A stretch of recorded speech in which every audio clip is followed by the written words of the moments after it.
Welcome back guys. आज की video में हम पढ़ने वाले हैं इंस्ट्रक्शन कोड क्या होता है और जो इंस्ट्रक्शन फॉर्मेट होता है वो उसके कितने पार्ट्स होते हैं उसको समझने वाले हैं हम। ये आपकी यूनिट 2 का पार्ट है। एक्चुअली बीच में कुछ दिनों मुझे टाइम नहीं मिल पाया, आई वॉज बिजी, तो इसलिए मैं पिछले कुछ दिनों में आपको वीडियोस नहीं मिले होंगे, but now I will try कि आपको वीडियोस कंटिन्यूसली मिले।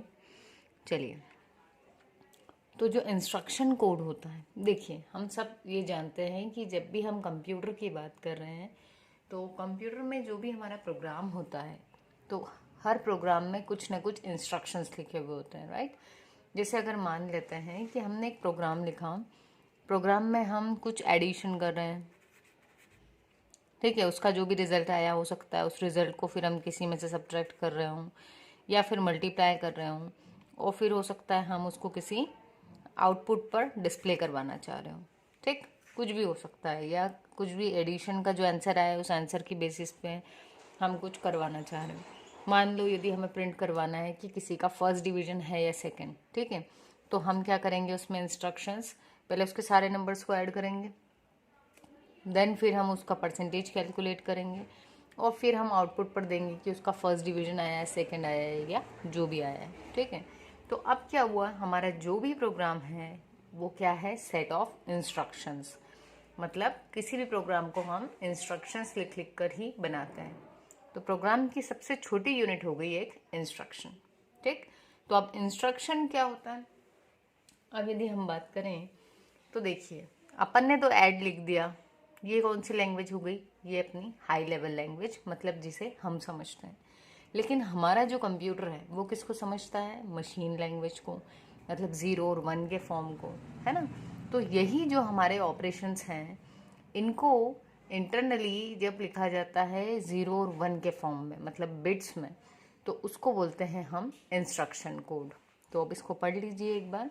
N instruction code is a group of bits that instructs the computer to perform a specific operation, ठीक है।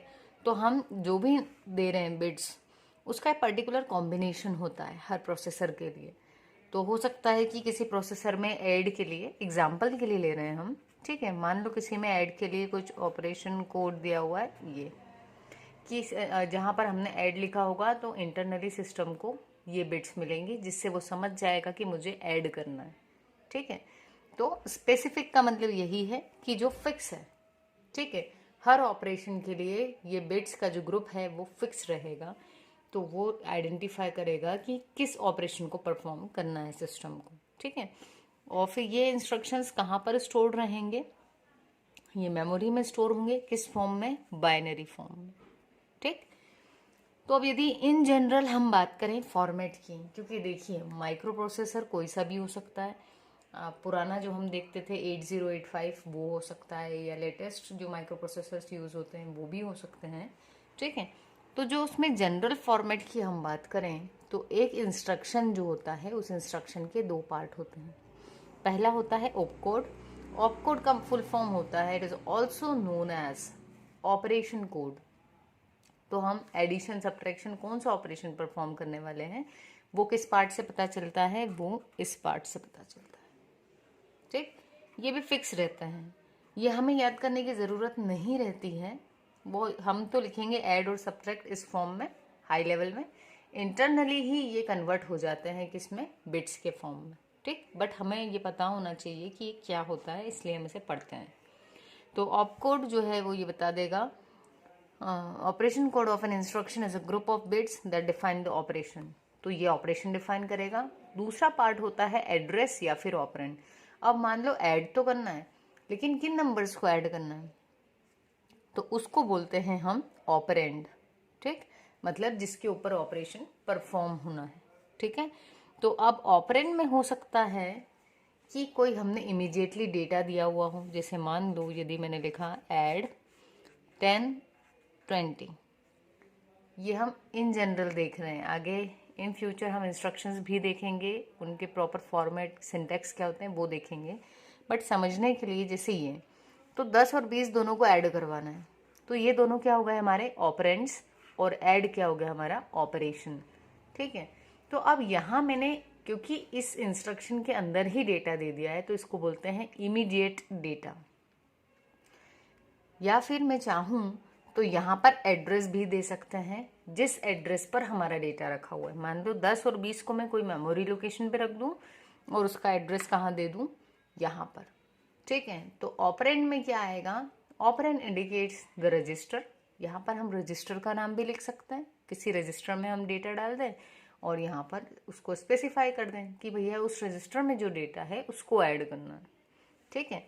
या फिर ये एक मेमोरी एड्रेस हो सकता है, ठीक, जहाँ पर से हमको डेटा लेना है और या फिर हमको ऐड करवा करके उस मेमोरी लोकेशन पर डेटा को स्टोर करना है। सो operation can be immediate data, जिस पर हमको क्या करना है, ऑपरेशन परफॉर्म करना है। तो आपको ये याद रखना है कि इंस्ट्रक्शन कोड, जिसमें हर इंस्ट्रक्शन के लिए पर्टिकुलर एक ऑपरेशन कोड होगा और उसके ऊपर जो ऑपरेंड्स होंगे या तो वो ऑपरेंड खुद लिखे हुए होंगे डेटा के फॉर्म में, या फिर उसका एड्रेस दिया हुआ होगा। जैसे मान लो ये मैंने कोई एड्रेस दे दिया, ठीक, और उस एड्रेस पर मैंने कुछ डेटा रखा हुआ है, तो मुझे यदि उसको ऐड करवाना है तो मैं ऐड के बाद में क्या लिखूं, उसका एड्रेस। आगे हम आने वाली वीडियोस में ये सारे इंस्ट्रक्शंस देखेंगे, फॉर्मेट क्या है प्रॉपर। ये सिर्फ एग्जांपल के लिए ले रहे हैं, आपको ये ध्यान नहीं रखना है, फॉर्मेट्स डिफर कर सकते हैं, ठीक है। सो इंस्ट्रक्शन कोड के दो पार्ट, एक है ऑप कोड, दूसरा है ऑपरेंड। ऑपरेंड इमीडिएट डेटा हो सकता है, रजिस्टर का नाम हो सकता है, या फिर मेमोरी एड्रेस भी हो सकता है। आई होप इंस्ट्रक्शन कोड आपको क्लियर हुआ हो। नेक्स्ट वीडियो में हम आगे के टॉपिक्स कवर करने की कोशिश करेंगे। चैनल सब्सक्राइब नहीं किया है तो आई होप आज आप ज़रूर करेंगे। Thank you.